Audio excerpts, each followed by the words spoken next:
할렐루야. 오늘도 월요일 아침에 깨우시고 함께 하시는 우리 청년 하나님 여러분 사랑하고 축복합니다.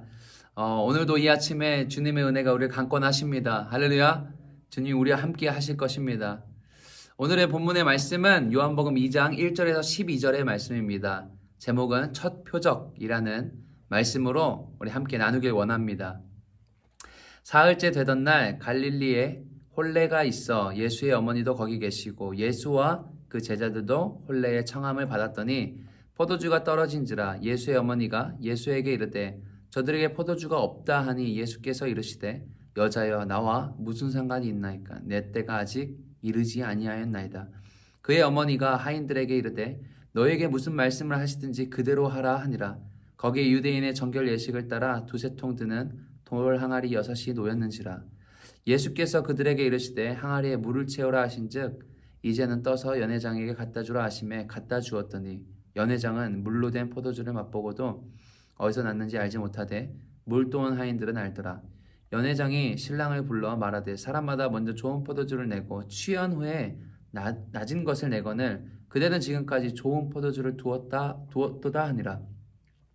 예수께서 이 첫 표적을 갈릴리 가나에서 행하여 그의 영광을 나타내심에 제자들이 그를 믿으니라. 그 후에 예수께서 그의 어머니와 형제들과 제자들과 함께 가버나움으로 내려가셨으나 거기에 여러 날 계시지는 아니하시니라. 아멘. 여러분 묵상 잘하고 계시죠? 어느덧 이 요한복음도 시작한 지 벌써 6회차가 됩니다. 우리의 영의 양식인 이 묵상과 기도를 게을리하지 마시길 바랍니다, 여러분. 제가 간혹 함께하는 동역자들에게 이런 이야기들 할 때가 있어요. 먹었으면 운동을 해야 합니다. 그렇지 않으면 살찌고 살찌게 되면 게을러지게 되고 게을러지면 모든 것이 하기 싫어집니다. 여러분 이 영적인 운동도 마찬가지인 것 같아요. 주님의 말씀을 듣고 먹었으면 여러분 실천해야 합니다. 삶 속에 적용해야 하고요. 복음을 전하고 나누어야 합니다. 여러분 그렇지 않으면 어떻게 될까요? 영적인 비만에 걸리게 되는 거예요. 게으름으로 또 죄로 이어질 수밖에 없는 것입니다.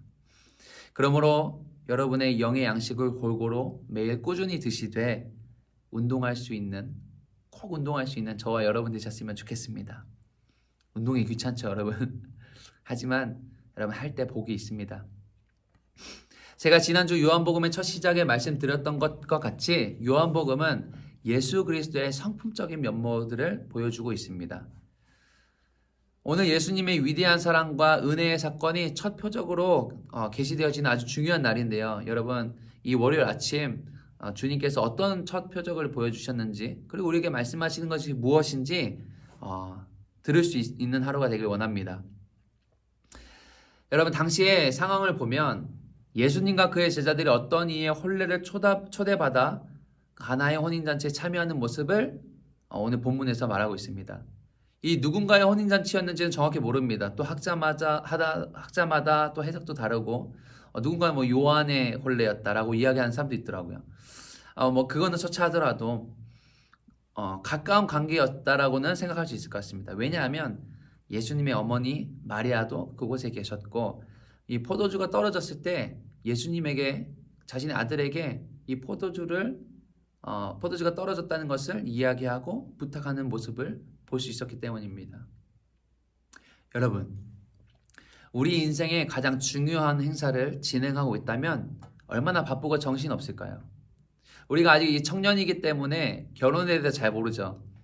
결혼을 준비하는 분들 보면 얼마나 바쁘고 정신없이 보내는지 우리 잘 볼 수 있습니다. 그렇게 그 시간과 정성을 투자하는 이유는 그것이 인생에 있어서 너무너무 중요하고 특별한 날이 되기 때문이겠죠. 요즘 결혼식을 보면 하루 만에 아니 몇 시간 만에 끝나는 것이 보통인 것 같습니다. 예식장을 잡고 또 타임별로 결혼하는 커플들의 결혼식을 진행하고 근데 이게 불과 몇백 년 전에 우리 대한민국의 혼례 문화는 하루 만에 끝낼 수 있는 행사가 아니었습니다. 온 동네 방네 잔치가 벌어지고요. 많은 사람들이 축하하고 결혼식 전날 함이 들어오고 함 사세요 여러분 아세요? 그 오징어 친구 그 신랑의 친구들이 오징어 탈을 쓰고 가면을 쓰고 그런 행사들을 했었습니다. 그리고 막 신랑의 발바닥도 때리고. 여러분, 이제는 이런 문화들이 어색해지는 시대가 왔습니다. 심지어 이것을 낭비라고도 얘기하고 있는 분들도 계십니다. 하지만 중요한 것은 무엇이냐면 결혼식은 예나 지금이나 무척 중요한 행사라는 것입니다. 그럼 2000년 전에 유대인의 결혼 방식은 어땠을까요? 이보다 더 훨씬 성대하게 치러졌습니다. 두 사람이 하나의 가정을, 한 가정을 이룬다는 것이 얼마나 큰 축복인지 알았고, 심지어 일주일 혹은 그 이상도 치르게 됐다는 거예요. 우리는 일주일을 신혼여행 가는데 일주일 동안 이 결혼식을 치렀다는 거예요. 많은 친척들과 이웃들이 함께 이 결혼식을 축하하고 오랜 시간 함께 축복하고 그렇게 보냈다고 합니다. 오늘 본문에서도 이와 같이 중요한 혼례 행사를 진행하고 있었습니다. 그런데 가장 중요한 포도주가 다 떨어져 간다는 겁니다. 여러분, 얼마나 오랜 시간 공들여서 준비했을까요? 이 행사가 두 사람에게 얼마나 소중한 결혼식일까요? 근데 우리가 때때로 많은 경우 내 힘으로 해결할 수 없는 상황에 많이 직면하곤 합니다. 아무리 오랜 시간 준비하고 꼼꼼하게 체크하고 일을 진행하려고 해도 꼭 하나씩 누락되는 것이 있더라고요. 회사에서도 마찬가지고 학교에서도 마찬가지고 꼭 중요한 날 그런 일들이 일어납니다. 저도 제가 이제 애니어그램으로는 1번인데 제가 되게 꼼꼼한 편입니다. 그래서 여행 가기 전에 준비물이 뭐가 있는지 막 그 전전날부터 막 체크하고 다 일일이 체크해서 가방에 넣고 그렇게 꼼꼼하다고 생각했는데 여러분 아시죠? 꼭 그런 누락되는 것들은 공항에 도착해서 어디 기차역에 도착해서 차를 타서 출발해서 그럴 때가 있죠. 이건 여담이지만 여러분, 제가 일산에서 포항으로 이제 차 타고 왕복을 하는데 이제 반쯤 왔어요. 상주 쪽이었던 것 같아요. 반쯤 왔는데 이제 기름을 넣으려고 이 주유소에 들어갔어요. 주유소에 들어갔는데 지갑이 없는 거예요. 내가 꼼꼼하게 챙겼다고 다 챙겼는데 지갑이 없는 겁니다. 여러분, 이럴 때 얼마나 당황스러울까요? 여러분, 그냥 그 일과 중에도 그렇게 누락하고 빼먹은 것들이 당황스러운데 인생의 가장 중요한 순간에 여러분 혹시 결혼식에 인생의 가장 중요한 순간에 꼭 있어야 할 것들을 누락하고 못 챙겼다면 얼마나 당황스러울까요? 그러나 아이러니하게도 이 예수님은 자리에 손님으로 참여하셨을 뿐인데 어머니 마리아가 예수님께 포도주가 떨어진 것을 말하였다는 것입니다. 마리아는 예수님께서 능력을 가지고 있을 뿐 아니라 자신의 부탁을 들어줄 것이라고 생각하셨던 것 같아요. 그렇게 믿었습니다. 그런데 예수님께서는 아직 때가 이르지 아니하였다라고 말씀하십니다. 이는 거절의 답변인 줄 알았지만 바로 어머니의 요청에 예수님께서 하인들에게 물을 채우라고 말씀하십니다. 그리고 그 물은 곧 포도주가 되었죠. 사랑하는 여러분, 이 말씀을 통해서 우리가 무엇을 알 수 있을까요? 주님은 이 첫 표적으로 우리에게 무엇을 말씀하고 계실까요? 제가 3가지 정도로 요약해 봤습니다. 첫 번째는 예수님은 은혜의 주가 되십니다. 예수님은 은혜의 주가 되십니다. 이 사복음서 중에서 유일하게 요한복음만 첫 표적을 예수님의 가나의 혼인잔치에서 물을 포도주로 만든 사건을 기록하고 있습니다. 왜 요한은 마태, 마가, 누가와 다르게 이 사건을 첫 표적으로 다루고 있을까요? 여러분, 우리가 아까 서두에서 말했듯이 여러분에게 예수님은 어떠한 존재가 되십니까? 우리의 도움의 필요를 아시고 항상 가난한 자들과 우는 자들과 아파하는 자들과 함께 하셨고 그들과 함께 우셨죠. 죽은 자들을 살리시고 모든 필요를 공급하시는 주님이셨습니다. 이는 요한이 강조하고 있는 부분이라는 거예요. 예수님의 인격적이셨던 부분들. 예수님은 여러분 우리의 모든 필요를 채우시기 위해 이 땅에 오셨습니다. 그렇게 하지 않으셨어도 되는 왕이신 예수님께서 아직 때가 이르지 않았다라고 말씀하셨지만 그 포도주를 우리에게 주셨고 가장 열악하고 도움이 필요한 곳에 자신의 자리를 포기하고 내려오셔서 성육신하셨기에 우리가 이 자리에 지금 있을 수 있다는 것입니다. 사랑하는 여러분, 주님께서는 여러분 인생 가운데 함께 하고 계십니다. 가나의 혼인잔치에 참석하셨던 것처럼 여러분의 가장 기쁜 순간에도, 그리고 여러분이 가장 슬퍼하고 죽음을 앞에 둔 소망이 사라져가는 것 같은 그때에도, 모든 것이 실패한 것 같은 그때에도 주님께서는 우리 안에 함께 하십니다. 할렐루야. 여러분, 이것이 은혜라는 겁니다. 주님께서는 우리의 결핍으로 인해서 그 은혜를 더하시고 채우시고 덧입히시는 분이십니다. 할렐루야. 두 번째입니다. 믿음은 예수님의 비밀의 능력을 경험하게 합니다. 믿음은 예수님의 비밀의 능력을 경험하게 합니다. 저는 오늘 이 장에서 두 사람의 믿음을 보길 원합니다. 첫째로 마리아의 믿음입니다. 마리아는 예수님께서 이 땅에 구원자로 오셨음을 아셨죠. 그리고 그분이 어떤 분이신지 아셨고 어떤 능력을 가지고 계셨다는 것도 알고 있었습니다. 그러나 여러분, 아는 것과 믿는 것은 별개의 차원입니다.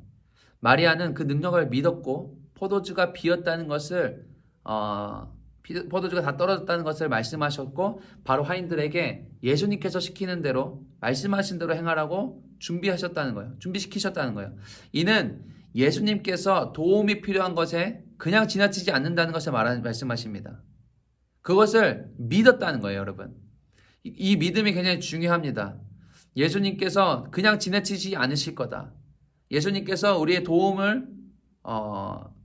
필요로 하는 곳에 반드시 공급하실 것이고 주님께서 함께 하실 것이라는 그 믿음이 있었다는 겁니다. 두 번째로 하인들의 믿음입니다.